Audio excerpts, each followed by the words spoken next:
menjelma menjadi kelompok Syiah Ar-Rafidhah.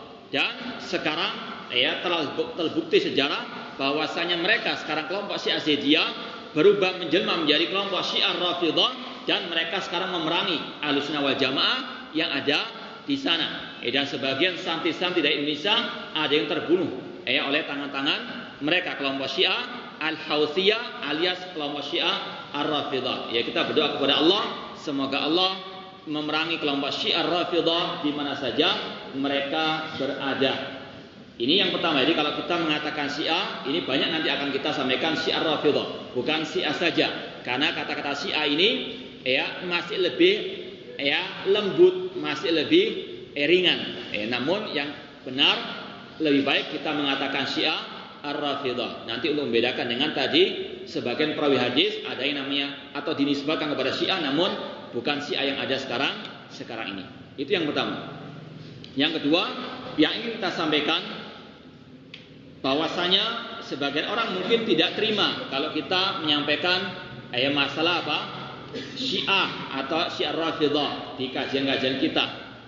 Mungkin ada yang beralasan yaitu Syiah yang sesat itu kan yang di sana, yang di luar negeri atau yang zaman dahulu. Di Indonesia tidak. Kita katakan tidak ada bedanya.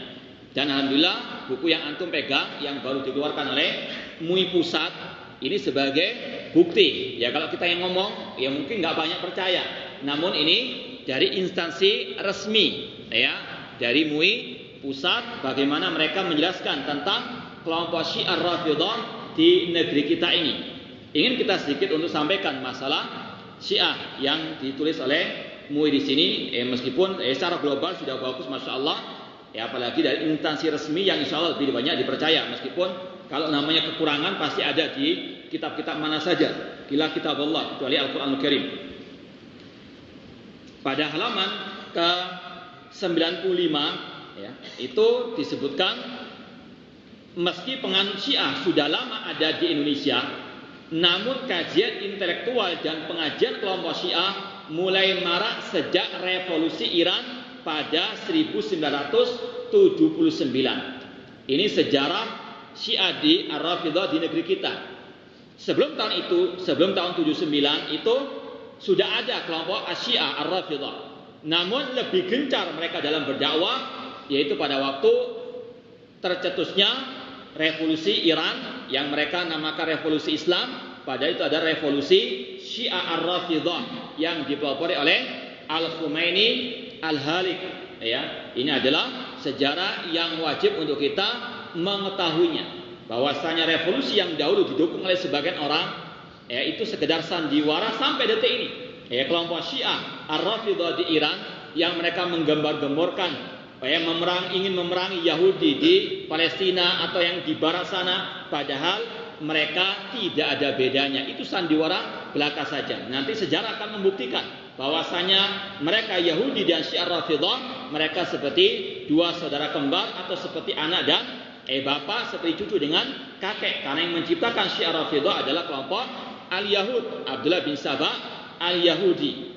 Setelah tercetusnya revolusi Iran, marak dakwah kepada Syiah Rafidhah. Di sini disebutkan mereka aktif melalui berbagai kelompok diskusi, yayasan, lembaga pendidikan seperti pesantren dan madrasah dan seterusnya. Kemudian disebutkan juga di sini poros ajaran atau kelompok Syiah di Indonesia. Disebutkan di sini ada di Jakarta. Nanti bisa dibaca di dalam buku tersebut. Ada di Pekalongan dan Semarang, ini pusat-pusatnya mereka. Kemudian yang ketiga disebutkan oleh MUI di sini di Yogyakarta, kemudian juga di Bangil dan Pasuruan yang masih dekat dengan kita. Dan yang kelima adalah poros Bandung yang dipegang oleh Jalaluddin Rahmat yang termasuk penolaknya Syiah pada saat ini. Qatalahumullah. Ini adalah porosnya, markas-markasnya Syiah. Di sini juga dalam bukunya MUI ini disebutkan nama-nama yayasannya Syiah Rafidhah, nama-nama sekolah-sekolah mereka, dan masih banyak lagi. Intinya ada banyak keistimewaan dalam buku yang terbitkan oleh MUI ini sendiri, karena memang mencakup masalah kenyataan yang ada di negeri kita, yaitu adanya kelompok sesat yang sebetulnya oleh MUI tahun 1984 itu sudah difatwakan akan sesatnya kelompok Asy-Syiah Ar-Rafidhah qatalahumullah.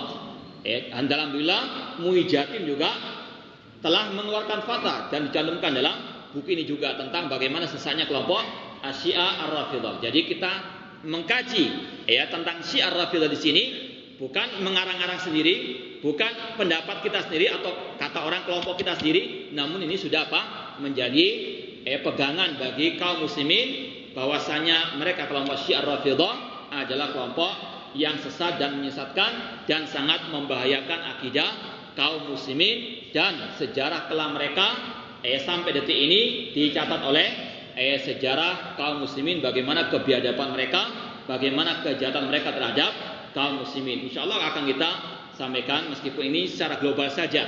Karena memang ada sebagian orang mungkin tidak terima, dikira yang menganggap Syiah itu sesat hanya kita saja. Padahal sekali lagi resmi dari instansi MUI pusat alhamdulillah telah mengeluarkan buku yang baru dicetak ini. Semoga buku ini menjadi pencerah bagi kaum muslimin yang terutama masih menganggap Syiah itu baik, menganggap Syiah itu masih dalam kelompok Ahlussunnah wal Jamaah atau dalam masalah fikih mereka hanya sekedar dalam masalah fikih mereka berselisih dengan kita, padahal tidak. Mereka berselisih dalam masalah banyak hal. Kalau mungkin antum bisa lihat halaman 85 dalam tabel itu ditulis ini tabel penyimpangan ajaran Syiah dari ajaran Ahlussunnah. Sekali lagi ini adalah sesuai dengan penelitian MUI pusat tentang bagaimana Syiah Ar-Rafidhah di negeri kita yang tidak jauh beda dengan asalnya di Iran sana. Yang pertama di sini disebutkan tentang rukun Islam, bedanya Ahlussunnah wal Jamaah orang muslim dengan Syiah. Kalau rukun Islam dalam ajaran Ahlussunnah wal Jamaah ada 5, mengucapkan syahadatain, salat, puasa, zakat, haji. Kalau dalam agama Syiah tidak.